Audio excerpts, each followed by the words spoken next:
Why do I forget to post things? No, legitimately. You know the episode that came out today titled INN? In? Idiot News Network. Yeah, that was recorded yesterday, and I forgot to post it. Real big brain.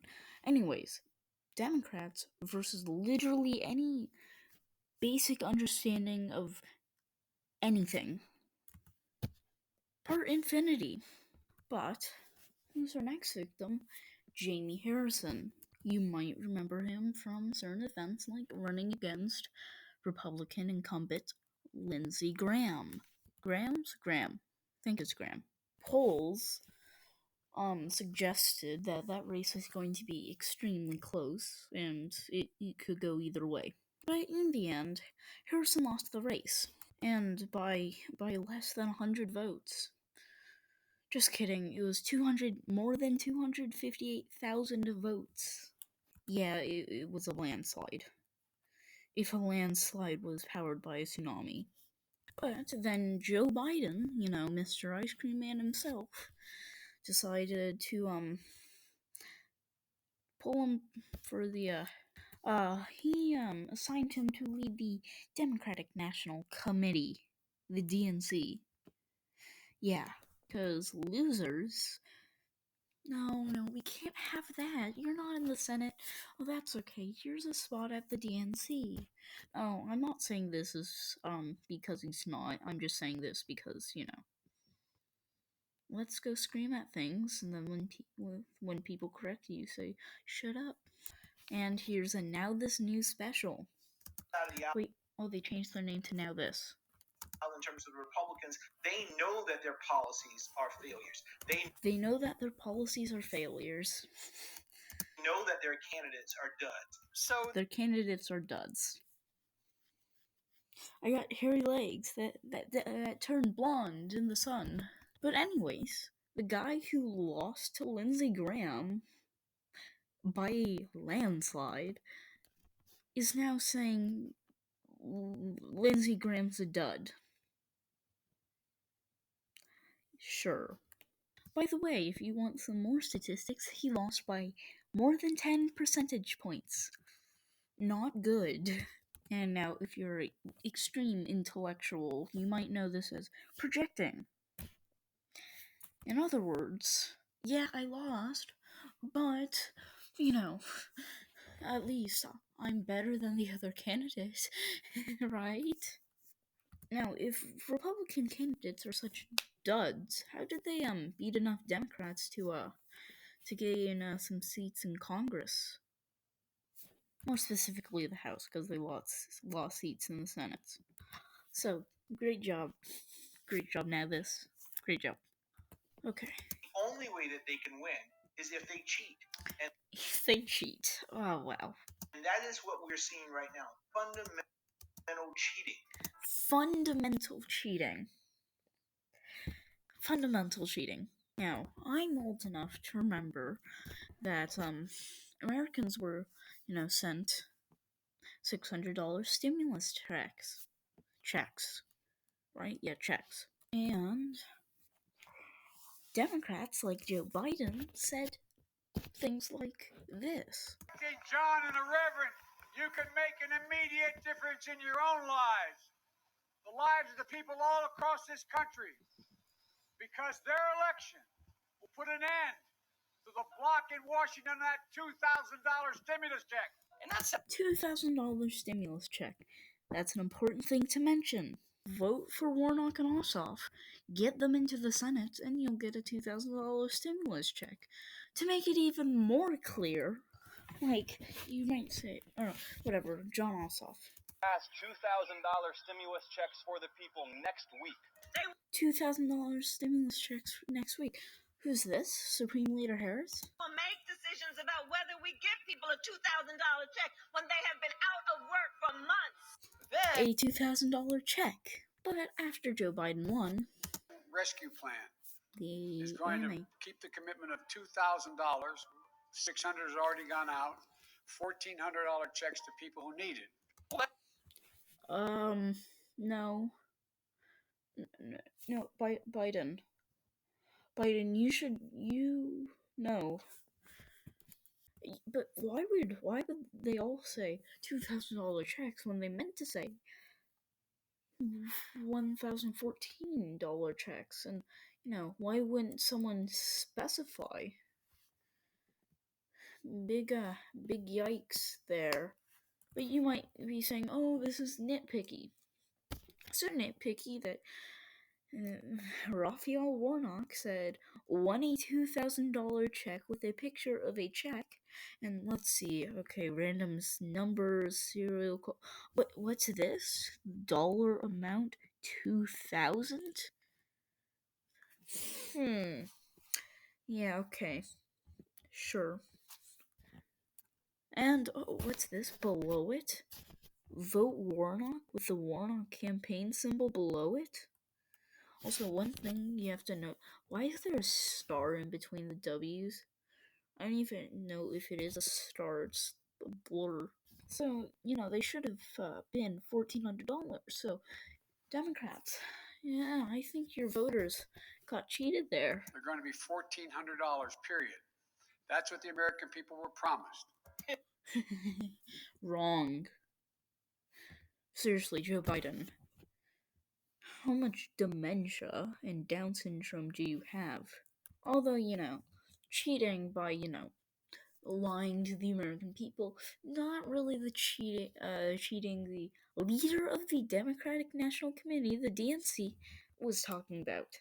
He's actually talking about, the 250 legislation bills things that the Brennan Center for Justice, a very trustful organization, by the way, has marked as suppressing the vote. I don't even know. But any voting, related issue needs to be labeled as something. Let's see. 3, 2, 1. Well, what we're seeing, and let's be clear about this, is Jim Crow 2.0. Jim Crow 2.0. Except it's a Republican time. Also, let's say a government were to become tyrannical, like some Jim Crow laws.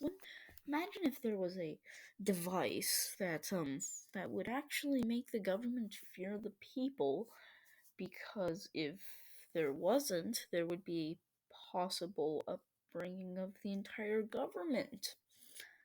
This is the thing I don't get. They're like, the government is tyrannical. Look at all these evil policies, and then yeah, okay, the Second Amendment is. They're going to be like, yeah, it says the militia, never mind, in the exact same thing, it says the people to bear and keep bear and keep arms. No, not polar bear arms. What are you even doing with those? Anyway, let's let Jamie Harrison continue. The Republicans are even as bad as saying that it will be a misdemeanor for anyone who feeds someone who's standing on a voter line. The Republicans think it should be a misdemeanor to feed someone on a voting line. Yeah, you're not really explaining the entire thing there. No, you're not. See, this is. Oh, jeez. Let's let him continue. In Georgia. In Georgia. That is absolutely ridiculous. No, it's not, because it's in response to a certain event. But how does handing out food restrict people's access to vote? How? It's not saying you can't bring food. I honestly don't know what the provisions under COVID is. You probably can't remove your mask.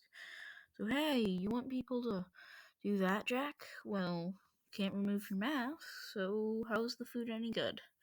It's not. But whatever.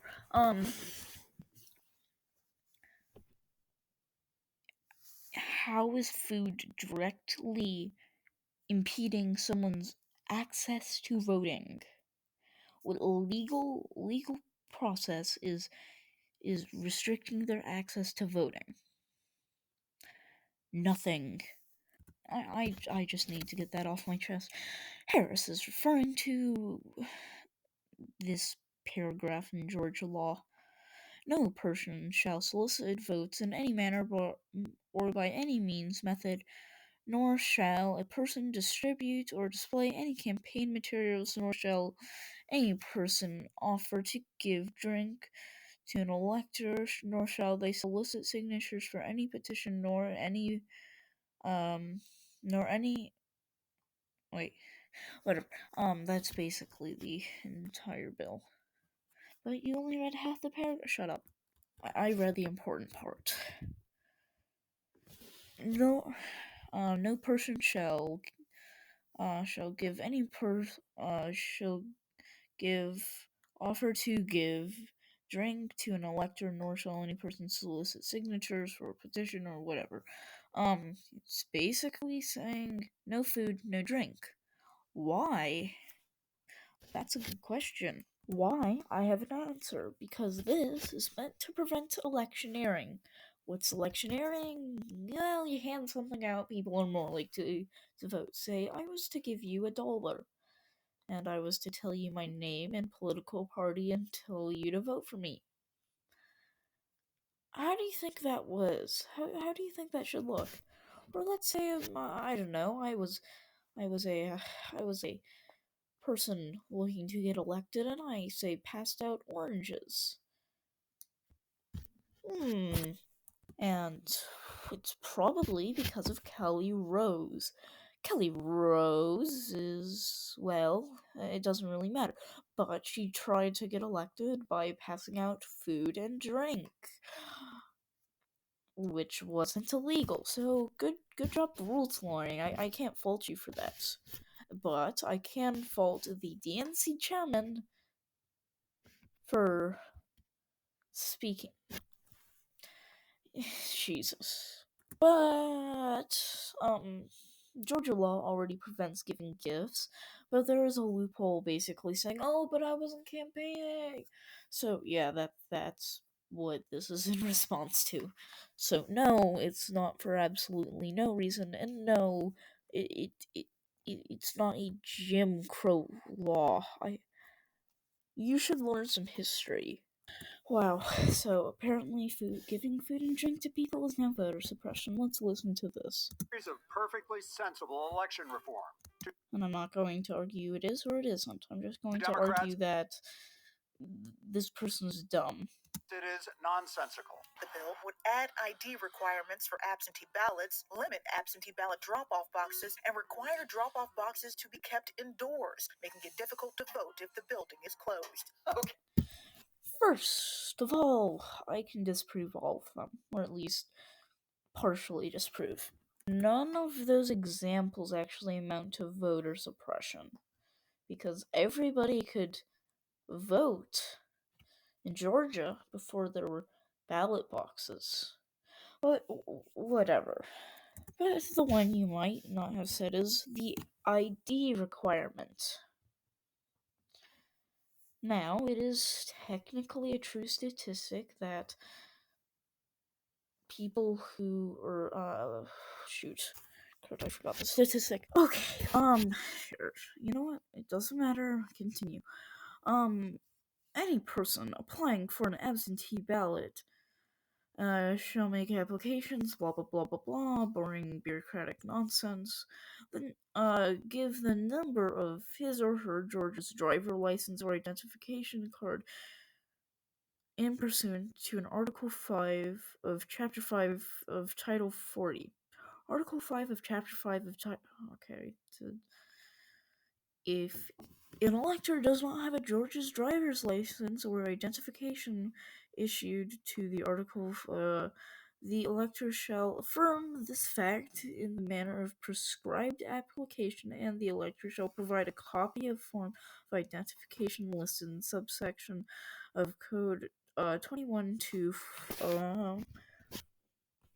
417. What does that mean? A driver's license, an employee identification card, a passport, a U.S. military card, basically anything that has a photo ID of you and states your name. And if you don't have a driver's license, you don't have your ID, you don't have literally anything, you have much bigger problems. I'm serious. I don't understand, but okay, whatever. Oh wow, but what is this? Limit of drop-off boxes. Now, why would that amount to voter suppression? Well, because there's a small amount of drop-off boxes. Okay. So, people can still vote in them, right? Yeah. And it's unrestricted. Yeah. But still voter suppression. Gotta remember that. But you might ask, well, why do they want to limit? Because of the extra cost of maintaining and protecting them. What's this? You can put a absentee ballot in the mailbox and you don't actually need a drop box? Who cares? But what about indoor drop boxes? Well, I have some things about that. Georgia law requires ballot boxes to be monitored anyway, so the claim that once a place shuts down, so does the ballot box is unfound because it did already. They have to be monitored to actually be in service. And I'm pretty sure I can't speak. Watching a ballot box indoors is a lot easier than outdoors. It's also probably more secure. And keep in mind that absentee ballot drop boxes weren't available pre-COVID. So yeah. But anyways, this bill is a textbook. It's voter suppression. I mean, I haven't seen a more clear example of it since never. Jim Crow? No. Discriminating on race? No. Not as clear as voter suppression as this. If that was voter suppression, this might as well just be killing the population. So yeah, whatever.